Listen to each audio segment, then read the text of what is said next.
Bada bing, bada boom. You know what it is. Geeks are back on the scene. We got UFC Fight Night 70 going down at the Apex. Ryan Spann coming out against Nikita Krylov. What a banger. Let's do this from the bottom to the top. We're going to break down every single fight, picks and predictions, prelims first. Let's get into it. Jose Johnson versus Garrett Armfield, a 135 bantamweight scrap.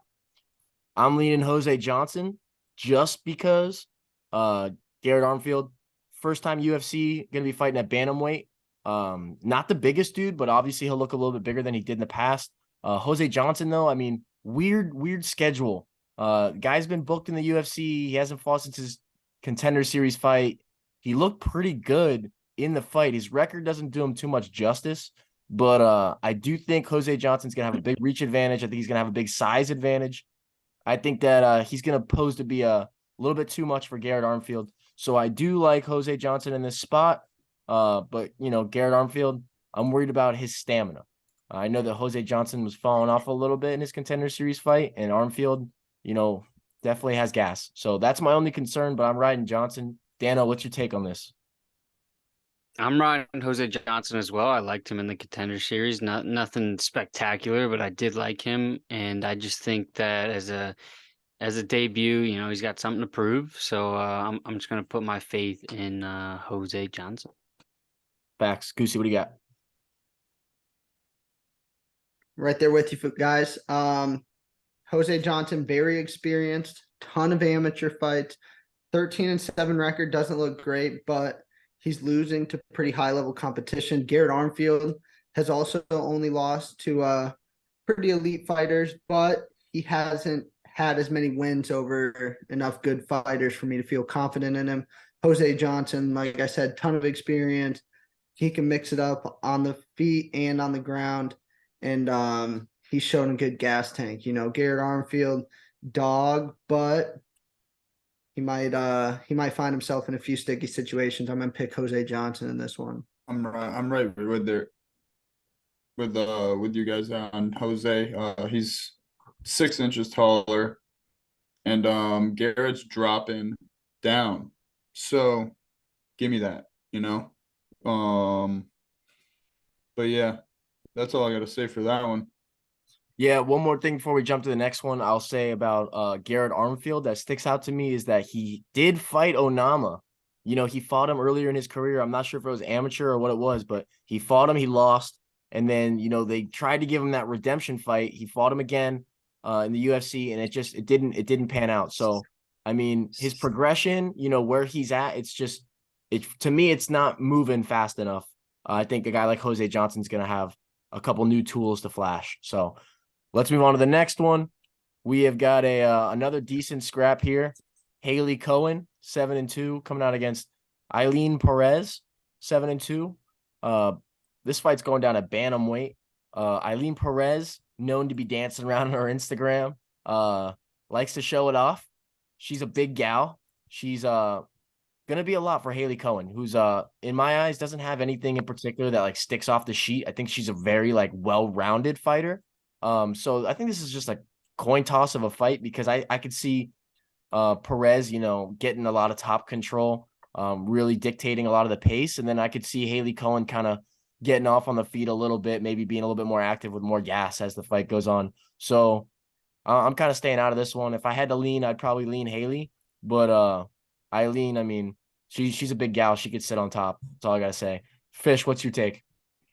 Yeah, Perez in this one, she's also a featherweight dropping down to bantamweight. So gas tank questionable. I don't know if she's gonna feel right or herself. So I don't know if this is her first time fighting at 35, but I'm gonna ride with Cowan on this one.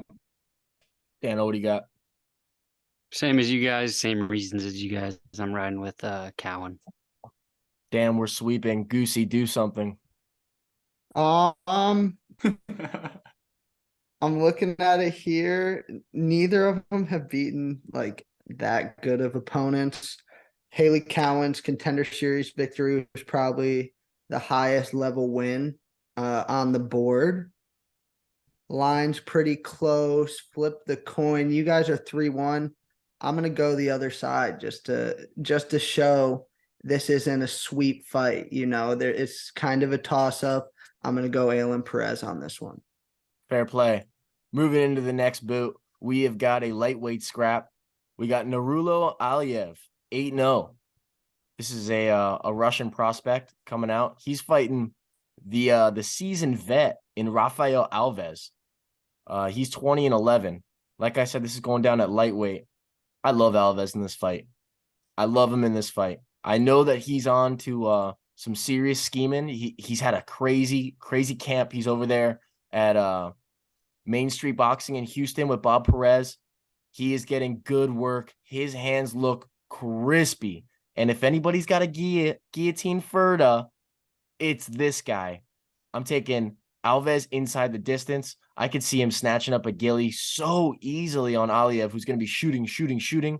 Talk about a guy in Rafael Alves who is just a freaking steel shithouse. It is so hard to throw this guy around and hold control. I don't see it happening, especially this early in this guy's career. Give me Rafael Alves inside the distance. Fishman, break us off. Yeah, this is a fight that I look at it and I'm conflicted, but then Alves really starts to pull forward for me, and I like him because one, he's the dog.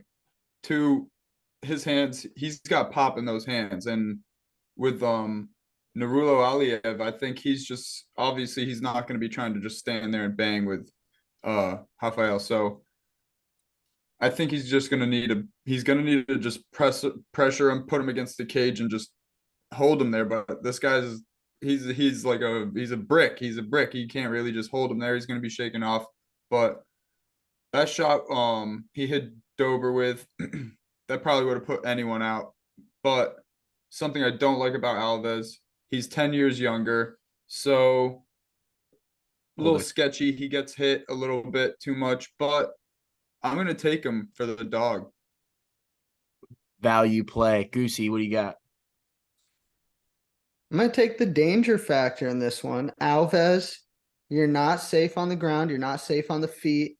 He can get back up to the feet. He doesn't have the best takedown defense, but he's explosive in his get-up game. I think Aliyev is taking a big step up in competition versus Alves, who had a very close fight with Demiris Magulov, dog. Subbed the next dude he fought, Mark Diakisi, solid. And then Dober just dogged him out, which is going to happen a lot of the time when you fight Drew Dober. But Alves was putting some shots on him early, shots that only the Giga Chad Chin himself could take. I think Alves is gonna pose some problems, use that veteran savvy, and find the button. Dano, what do you got? I didn't think we'd be sweeping on this, but we are going to be sweeping. I'm going to be taking Alves, but just for a couple different reasons. CEO, I like how you said that his stand-up game, his boxing has been looking a little bit crisp, because if you remember back in the Dober fight, Alves was dancing around. He was doing some arm motions, and he was looking good in those, some of those sequences with Dober. And he was kind of like, I just feel like when fighters do that, they're flowing, that they're really feeling themselves, and he was in a good spot. If you look at Aliyev's record, 8-0, he has 6 decisions and then 2 knockouts, and then one of the knockouts was a Contender Series ground and pound.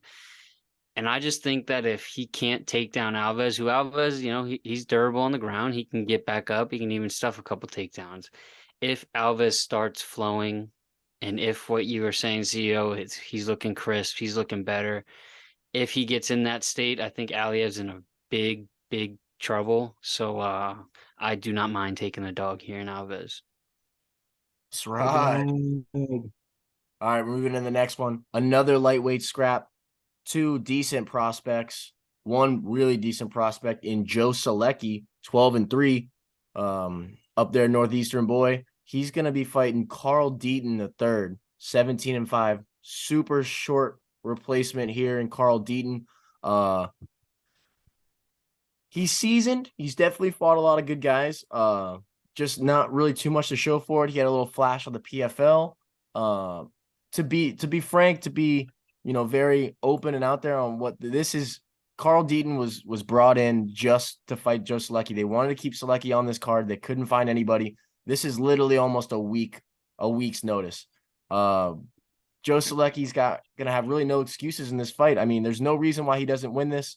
Carl Deaton is not a UFC quality opponent in my eyes, or at least hasn't showed us that yet. He's definitely had his struggles in the past. So unless he's made some huge jumps, this is Joe Solecki's fight to dictate. So I'm interested to see if Joe Solecki's stand-up has improved. Because I think that, this guy's a good stand-up game away from being a real problem. So let's see how Solecki looks on the feet. Even if it looks a little shaky, he'll get a takedown, probably take this guy's back for 14 minutes of this fight if he has to. So I'm loving Solecki. I love him by sub in this fight. What do you got, Dano? This is one of the fights that I'm looking forward to most. Definitely one of them, maybe not the one. Not because it's going to be fight of the night, but this is my geek of the week. I love Joe Solecki. I've been all over him. I think he was a Contender Series guy, right? Might have been. But early on, I've liked Joe Solecki, and he's proven to be pretty good. The loss to Jared Gordon, don't love that, but Joe Solecki looked good against Miller. He's looked good, really good in the grappling. He's even gone and done grappling matches outside of the UFC and has looked good. So like you said, Deaton, I don't think he should be necessarily fighting Joe Solecki. I think it's kind of just like how you're saying, keeping Solecki on the card. Let's go find someone. Hey, Deaton, come fight this guy. I think that he gets it done inside the distance. I think his stand-up game will be improving. He is a young guy. And he gives me a little bit shades of early Colby Covington because new MMA guys, Colby's not always been a douchebag. Early in his career, he was just a wrestling guy who would grind people out, and he was super nice dude, which Joe Solecki is on the mic. He's not calling anybody out. He's just talking about the game plan and whatnot. He's super cool dude. So I'm riding with Solecki. I'm thinking that he's improving from fight to fight, and we'll see how he does this weekend. Goosey. I'm gonna give the Spark Notes version on this one. Haven't seen enough of Mr. Deaton the third. All right, the resume is solid. Joe Solecki, been there, done that. He's taking grappling matchups on the side against big dudes like Gregory Rodriguez, who's a big 185er. Going the distance with him. I think that he'll be able to go in there, do a little bit on the feet, and then use that wrestling in control. I see a Solecki decision. The minus 520 is a bit heavy. All right, Deaton short notice for the fight, but not short notice for the date. He was planned to fight on Saturday in another promotion, so he's been in camp. He's going to be ready to rock. Minus 520 is a little bit hefty for me, but I'm going to pick Joe Solecki. Fair enough. And yeah, I just looked it up, Dano. He is a Contender Series alum, and since the Contender Series, he is 4-1 in the UFC with just a single split decision loss to Jared Gordon. So really hasn't taken much damage here in the UFC. Fishman, what's your take? I'm riding with Joe. Line's a little inflated, like Goose said. Gonna have to ride sub. The other guy, Carl, you look at his tap and it says he's got 9 wins by submission. And you go down and you just look at who he's submitting. I mean, I think Joe's got it in the bag. I think he's going to get a sub off in this one. Yeah, I'm seeing a lot of grappling. Let's move into the next one. We have got a flyweight scrap between two pretty electrifying guys, not going to lie. Ode Osborne, 11-5 against Charles Johnson, 13-3. Ode Osborne is coming off a bad knockout to Tyson Nam. Tyson Nam sent this man to the shadow realm with a clean shot. It was kind of a comeback too. I mean, Ode Osborne was definitely touching him up early. So that was super, super interesting to see. Going to be interesting to see how Ode bounces back. Not giving him any favors here in Charles Johnson, who is a very elite, very mobile, agile, athletic flyweight. This guy's very, very good. A lot of potential in this guy. You could see it. 3 minutes watching him fight, you could see this guy's got, some real deal talent going forward. So I think that Charles Johnson's going to find the chin on O'Day. O'Day's been chinned so many times, it feels like. I mean, he does have highlight finishes where he's chinning other dudes, but Charles Johnson, he's been tested. He just went through Zalgas Zumagulov, who, if you're a fan of this channel or if you watch a little bit of this, you know that I'm massive on the Zalgas train. That man got butchered. He got robbed of his UFC career. I'm still pissed about that, just talking about it. But Charles Johnson, you're legit. If you're hanging in there 3 rounds with Zalgas, even though I think Charles Johnson lost that fight, you're legit. You're able to eat a shot and you're able to hang in the pocket because Zalgas is elusive. So I think I'm gonna keep it simple. Charles Johnson, KO. If not, I mean, they're flyweights, so this is it's probable to go to decision, but I just won't be surprised if Charles Johnson finds the switch. What's your take, Goosey? Dude, this one's interesting. I kind of like the danger factor of O'Day, but then you remind yourself, like, this is a flyweight, I guess, catch weight, 130 pounds. Hard to bank on a finish, especially against a guy like Charles Johnson. He's pretty crisp on the feet. All right, he stays clean. He stays on the outside. O'Day, when he's striking well, he's using his reach, which he has over most flyweights. It won't be as distinct in this fight. I would like to see Charles Johnson use grappling a little more. I don't even think he shot a takedown in the UFC, but I think that he has the tools to get it done. Charles Johnson, decision feels right to me, so that's what I'm going to go with. I'm feeling someone's got a geek of the week in here. Fishman, is this you? This is my geek of the week, and he's the boy. This dude he has not been finished. O'Day on the other side, he's been subbed. He's been KO'd recently. But Charles Johnson, he can O'Day's not gonna be shooting for takedowns, you know that. Charles, I think he could get him to the ground. I think he could get a sub off if he wants to. I think he can hold him there. I think he can stand there and be technical enough to not get hit and put some strikes up. I think anywhere he goes in this fight, he's got the upper hand. So give me Charles, baby. Let's go. Dana, what do you got? I'm with you guys. I like the former LFA champ, Charles Johnson. If there is, for some reason, grappling or ground game in this fight, I think Charles Johnson does have the upper hand. He looked decent on the ground against Zalgas. But I just don't think this will go to the ground. I think we are going to be in a kickboxing match for 3 rounds. It could end early, but I think it's going to go to decision. Charles Johnson's just too clean. I was looking down at his record, and past fights, he was just doing boxing fights. So his boxing is going to be clean. His stand-up's going to be clean.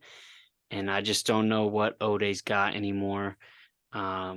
Because like you were saying, CEO, he can be a highlight or he can make his opponent the highlight.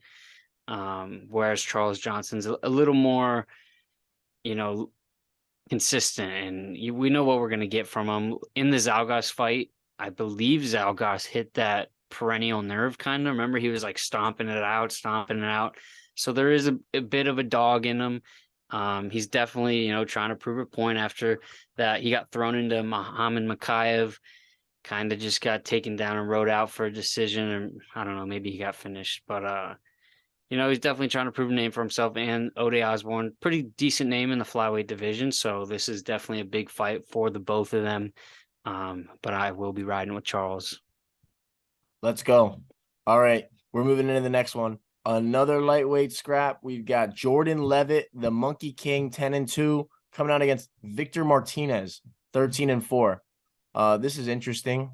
Super interesting. First thing that goes to my mind, Jordan Levitt, Monkey King, can his opponent scrap on the feet? Okay. Because you don't want to be, caught grappling with Jordan Levitt. Everyone can talk their shit or whatever it is. He's a good grappler. He's a damn good grappler, and he's got some stupid strength. I don't know where the strength comes from, but he latches onto dudes, and his technique's pretty good. So when you're looking at opponents, I'm thinking, okay, you got to put him out. You're going to have some pop. You're gonna have to, bring some steam. And I'm just not cut on this, man. I do think that, Victor Martinez is a good fighter. Like, I'm not gonna say he's a trash fighter or anything like that. I just think that stylistically, to beat a guy like Jordan Levitt, who's at that level grappling, you're gonna need to pose some serious threats on the feet. And if you're not going to be able to pose serious threats on the feet, you're going to need to have like rock solid takedown defense. Because Jordan Levitt, he gets in on those legs, man. So I'm taking Jordan Levitt. I think he's going to ride out like a boring decision. He might catch a sub, something weird, because he's like that. But I'm with the Monkey King on this. I just don't see enough danger coming back at him on the feet. So boring, lame scramble fight that Monkey King wins. We've all seen it before. Let's do it again. Fishman, what do you got? I'm gonna ride Levitt in this one as well. He is. I mean, I just remember his Contender Series fight, and it was just the dude's a character. He's a clown. He's a fucking clown. So I mean, I'm riding with it. I think he's gonna get the job done this time.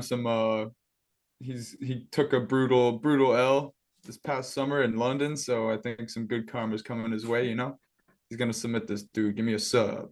Guy's been subbed two times, and I see it coming. I see it coming. Yeah, I know you just want to see that guy do a split, you weirdo. Lucy, what do you got? I think we're seeing twerking at the end of this one, fellas. I think Jordan Levitt's going to get it done. All right. We're seeing him improve his game. All right. Even though he did take that L to Patty, we saw an improved version of Jordan Levitt. On the other end, his opponent here has not fought since 2021 on the Contender Series, Victor the Brick Martinez. I don't know where he's been. He was supposed to fight Jordan Levitt like last April, pulled out, and then we haven't seen him until this upcoming Saturday. So I don't really know what to expect.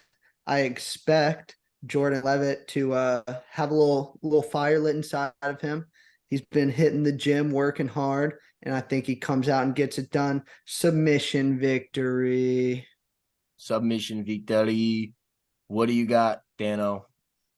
I'm gonna keep it short. You guys have pretty much said everything that I've been thinking. Again, we're gonna be sweeping. I got Jordan Levitt, and I'm definitely with Fish on this one, where I see a submission, and I could even see it early. Jordan Levitt, even though he's a little bit sus, also sus on the feet.